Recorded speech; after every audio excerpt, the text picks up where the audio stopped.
A surgeon walks into your business and starts cutting. No diagnostic, no imaging, no conversation. Just opens you up and starts looking. Sounds insane, right? Now flip it. A tradesman cuts on a roof without surveying the walls, pours a foundation without checking the ground conditions, hangs a door without measuring the lining. Same surgeon, different overalls. Nobody on the building site does that. The first steps of every job is the survey. The drawings come out, the tape comes out, the dodgy bit of brickwork gets photographed. Then the tools come out. So why does anyone start automating their business without doing the same thing first? Quickly, who I am and why does this matter? I'm Jody, 30 years in UK construction. I co-founded a building firm and helped it grow from 2 of us in a van to over 70 people in 20 years. About 14 months ago, I started taking AI seriously. Not the hype version, the version that actually pays for itself in a real world business. Today, I run Construction Times AI, premium AI automation partner for UK trades and small business owners. Hands-on, no mass market shortcuts. Working with a flagship client in Fakenham and a handful of others coming through. I'm not a tech person playing builder. I'm a builder who learned the tech and I'm building a different way now. Which is why I noticed the survey problem first. 3 UK businesses that I won't name because the lessons are more useful than the names. Business 1 paid £5,000 for an AI receptionist. It's failed already inside 3 months.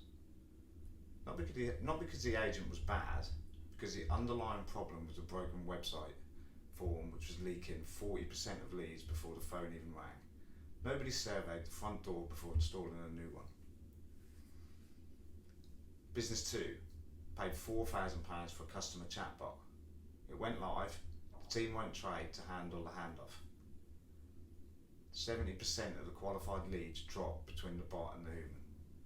Nobody surveyed the workflow before pouring the foundation. Business 3 paid £10,000 for a workflow build. The automation relied on a customer data spread across 5 different systems. None of them talked to each other. The thing technically worked, the business couldn't actually use it. Nobody surveyed the ground before they built upon it. 3 businesses, £19,000 in total, 0 return.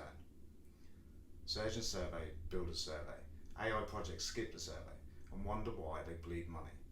Now look at what the biggest AI companies in the world are doing right now. Anthropic are teamed up with Accenture, OpenAI with Deloitte, Google with McKinsey, Microsoft with BCG. The frontier labs have all reached for the biggest consulting firms in the world. Why? Because they all realise the same thing. The limit isn't the model, the limit is the diagnosis. And the research backs it up. MIT's NANDA project found that 95% of enterprise AI deployments deliver 0 measurable return. 95%. IBM's Institute for Business Value puts the figure for AI projects actually hitting their promised ROI at just 25%. 3 out of 4 AI projects don't hit the number that justified them being built in the first place. That's not a tools problem. The tools are extraordinary. Claude, ChatGPT, all the frontier models, they do exactly what they say on the tin. That's a survey problem. The businesses didn't know what it actually needed before it bought what it thought it needed, right? So what does this survey actually look like in practice? In a building business, it's drawings, tape, walking the site. You're checking the ground, you're checking what's already there. You're checking what the customer actually wants versus what they said they wanted. In an AI business, it's exactly the same. You're walking every recurring task across the 10 areas of any business. Lead capture, lead qualification, quoting, job management, customer communication, invoicing, sales, reporting, internal admin, marketing. For each task, you ask 2 questions. How automatable is it? And how much value would automating it actually unlock? You score them, you map them, and then, and only then, you You decide what to build first, second, and maybe never. This is what I call the opportunity map. It takes 45 minutes. You leave with a heat map showing exactly where your business bleeds time and money, plus a phased bill plan ready to scope.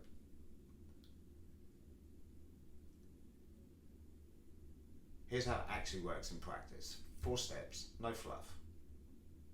Step 1, we hop on a free 15-minute call. No pressure, no upsell. We work out together whether the map is right for you and your business right now. Step 2, we get the map booked into the diary. Step 3, we actually do the map itself. 45 minutes. You simply walk me through your week, area by area, and we tick it all off. Step 4, the build. Foundations first. Biggest value, biggest wins first. Slowly, correctly, as friction-free as possible. We build what the map told us to build, not what some vendor told you that you needed. That's it. Call, map, build. Diagnostic first, always.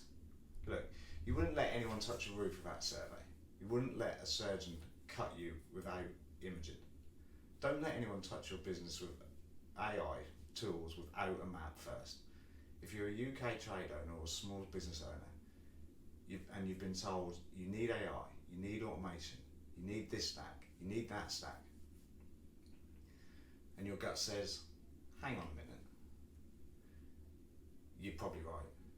You don't need any of them yet. You need the survey first. If any of this rings true, I'd love to have a chat. Hit the link in the description and grab 15 minutes in my diary. Tell me what you're working on, tell me what's getting in the way, and we'll see if there's a way we can help. That's it. No homework, no slides, no pitch. Just a simple conversation. Diagnostic first. Hopefully I'll see you all next week. Have a great weekend, everyone. Craft first, tech second, people always. Bye.